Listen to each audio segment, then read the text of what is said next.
Let's get very real for a second. You want more subscribers on YouTube. In fact, you want this. What you want is a silver or gold YouTube play button. You want a silver play button like the other 180,000 people who've crossed the threshold of 100,000 subscribers. You want a gold play button like the 16,000 people who've achieved that milestone on a platform that has about 100 million content creators. You want to be in the top 1%. Make no mistake. Becoming a top tier content creator is one of the hardest things there is to do because people have to be able to enjoy your content and they have to be willing to make a commitment to you of some kind by hitting the subscribe button.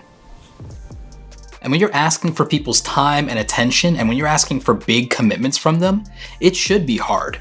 But we can find a few ways to where we can make it slightly less painful for you. So today's video is going to be focused on how you can get more YouTube subscribers. This has very little to do with YouTube's algorithm. So if you're living in terror of the fear of the YouTube algorithm, then rejoice, creator, because we're going to focus on some very important basic things. So today I'm going to be revealing to you some things that are actually holding you back, the reasons that you're not getting subscribers, even if you're getting views, because I know that that's a problem that so many of you have. You've asked me about it. And the good news is I went to Twitter and I got literally hundreds of replies from people telling exactly why they don't subscribe to people's channels, even if they watch their content. So we're gonna go and dig into that. I'm also gonna show you a few interesting tricks in the YouTube Analytics dashboard that will show you why your channel isn't growing. And I'm gonna reveal to you the strategy that I've used over the last 7 years on YouTube to grow this channel from 0 subscribers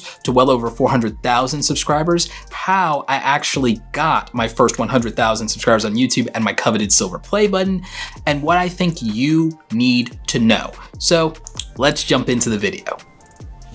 Hey everybody, this is Roberto Blake helping you create something awesome today. Welcome back to the channel. Today we've got another YouTube tips video for you.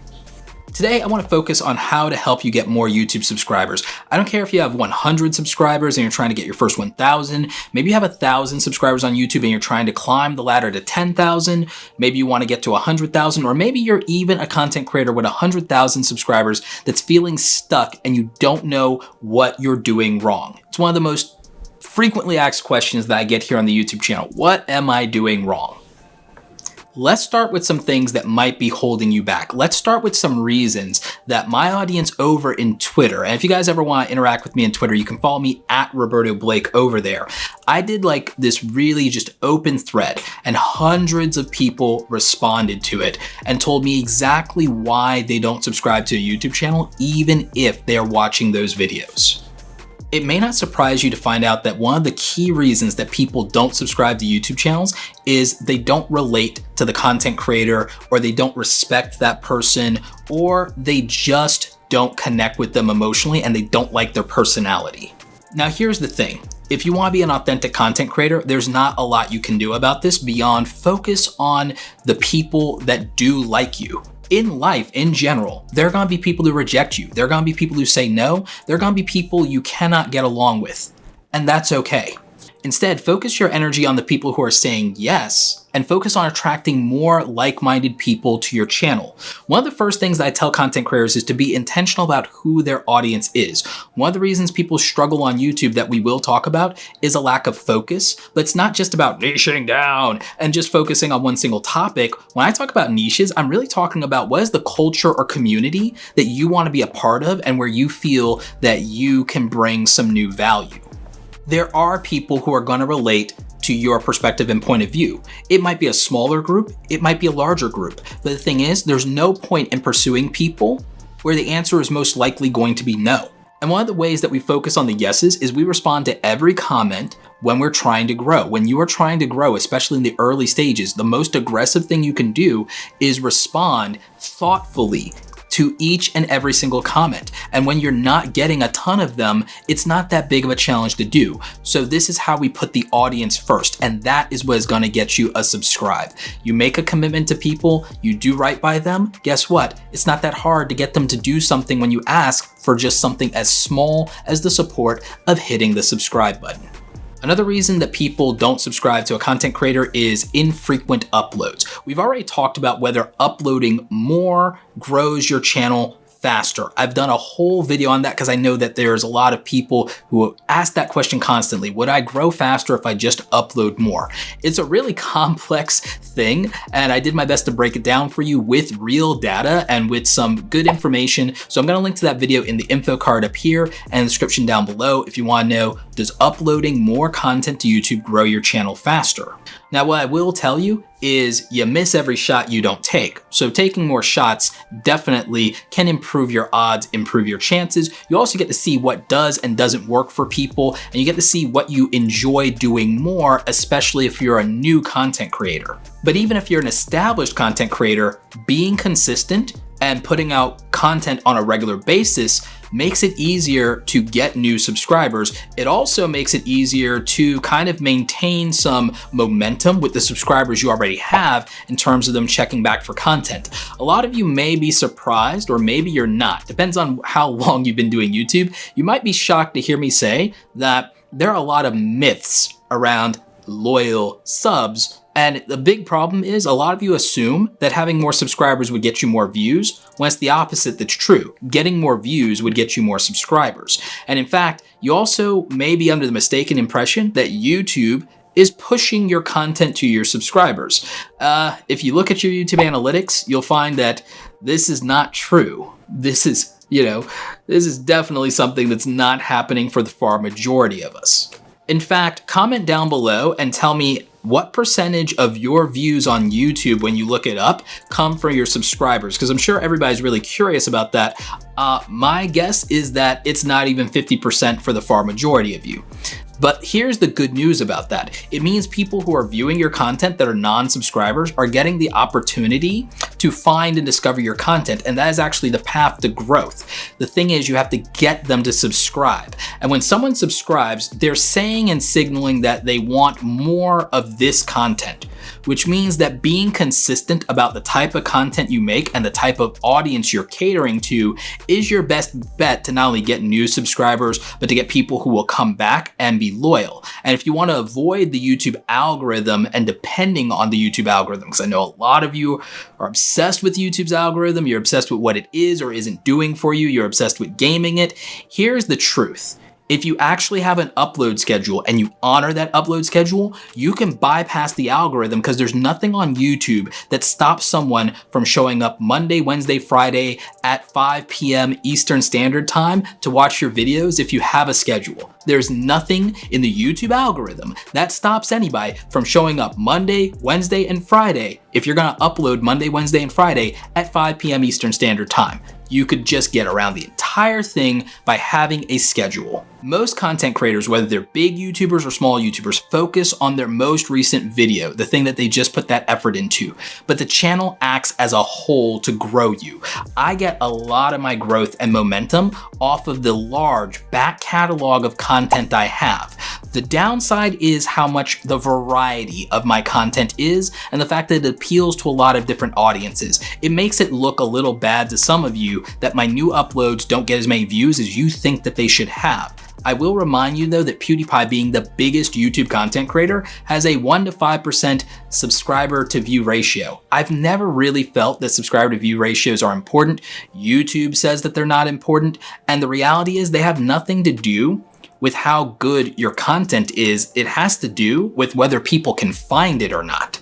And so the only way and the only real guarantee for subscribers finding YouTube content is if they use the subscription feed, which is no longer the homepage. The homepage is driven by YouTube's algorithm. They would have to go to the subscribe feed tab and know how to do that, which a lot of people don't, or they would have to just be coming back to your channel and checking for the newest video, or they'd have to be alerted somehow through social media. So I just wanted to put that out there, that thinking that because you have subscribers, you're guaranteed a certain amount of views does not compute. It does not relate to how YouTube works today. That's something that's from an older, outdated version of YouTube that no longer exists. Like I said earlier, getting more subscribers does come down to getting more views and then people enjoying the experience they have. And this is where people get confused about quality versus quantity. neither one of these things matter if someone doesn't feel they will get value out of the video. No matter how good your video is, if I don't perceive value up front in that content, I'm not gonna click on it, which means that if you're making a video about something I have no interest in, there's no way that I'm going to click on it. You make a video about Star Wars, I'm gonna click on it all day. You make a video about passive income, I'm gonna click on it all day, every day. You make a video about anime, you got me. Okay, you have to appeal to my interest, my wants, my needs, my desires in order to get me to click. If you make a good video about something that is irrelevant to me as an individual, it doesn't matter how good you made it or how much of it you made. I will not click on something that I don't think is valuable and is worth my time, whether that's my entertainment value and my escapism with Marvel stuff and Cobra Kai and anime, or whether it's something practical for me like financial advice or real estate or investing in stocks, whatever it is. Star Wars Theory gets my click. Graham Stephan gets my click. That's how it works, because those are things that I value and I'm interested in. Now, if you become a YouTube personality, or at least within a niche, even if you don't become famous as a macro level YouTuber, but you are a dominant name in your niche, then you could be a personality driven channel for that and people could be signed up for you. However, I would caution here that that's very difficult and very rare to do. And there are only so many people who have done it successfully, especially lately. So these are content creators like Kelly Stamps. Kelly Stamps can probably make a video about anything and people will watch it, myself included. But most of us mere mortals ultimately have to pick a group of people that we are catering to, and then we have to keep delivering on value and giving the people what they want. The goal here, I think, for a content creator is to make sure that what they want is something that we're okay with making and okay with having represent us. Something you like to make, married to something they will love to watch. Creating value for the viewer comes first. Putting the audience comes first. It's the thing that every big YouTuber does, whether it's PewDiePie, whether it's Mr. Beast, whether it's Graham Stephan, whether it's Kelly Stamps. All of these content creators, they have this thing in common. They put the audience first, and many of them, frankly, also put YouTube first. Something I'll talk about in another video. Now, when it comes to my own personal strategy and how I grew this YouTube channel successfully is, there was a point where I was making daily content. I've made about 1,400, 1,500 videos on this channel over the last 7+ years. That's a lot. And for a 2.5 year period there, I was one of those insane people making daily content. But I was making daily content usually around search-friendly, evergreen topics. I have tutorial videos that to this day get me thousands of views and still make me YouTube AdSense money every single month. And a lot of these videos also tie to new content that I'm doing, so I am constantly getting subscribers from all of my old inventory in YouTube. Since July of 2013 to June of 2016, that's how I got to 100,000 subscribers. Or rather, it was May of 2016. I think I got my play button in June, but I think I hit that milestone in May. But the point is, that's how I got my silver play button. That's how I got to 100,000 subscribers, was I was making search-friendly, evergreen content that could keep growing my audience over a period of time, and that just kept stacking and compounding, kind of like investing in the stock market. And the truth is, if my goal was absolutely to get the most subscribers I possibly can or rush to 1 million subscribers, if I wanted to do that, I would look at my YouTube analytics specifically for which content actually produced the most subscribers. You can actually look at the individual videos of your YouTube channel and you can find out which videos in a month or in a 3-month period got the most subscribers to your channel. And if you notice a pattern there, you can focus on making similar content that will continue to grow. And if you do that enough, ultimately your channel will grow faster. This is something that a lot of successful people here in the community have done. And like I said, it doesn't just apply to education-based channels. Bijou Mike is a gamer, and this is exactly what happened when he needed to grow his channel. He ruthlessly went down to making the content that would make him the most successful. So this is something that I want a lot more of you to take to heart. Now, it does sometimes result in YouTube burnout. I'm not gonna lie about it, but it is the most practical way to grow a channel. If something's working, do more of it. Double down. Do it as much as you possibly can. Do it as frequently as you possibly can. And when something else that you experiment with takes off, if it's producing better results, do more of that also. And so once you have 3 or 4 content formats that are producing massive results, that's really all you have to continue to do, because your audience says, we want this. Supply and demand. When it comes to making evergreen content, where I know that there is attention, where I know that there is demand for it, I actually use one of the best tools on the internet today for content creators. So that leads us to today's sponsor, my friends over at TubeBuddy. TubeBuddy makes the #1 browser plugin for YouTube content creators. It's something I use every day in my workflow to just speed things up, and also to identify where I could actually have new opportunities to grow my audience in YouTube. So I definitely recommend it. It is free to start with. If you want to check that out, link is in the description down below. If you decide that you want the paid version, I use the legendary version, and you can use code Roberto's Buddy to get 20% off. So again, that's going to be linked down below for you guys. Thank you to TubeBuddy for sponsoring today's video.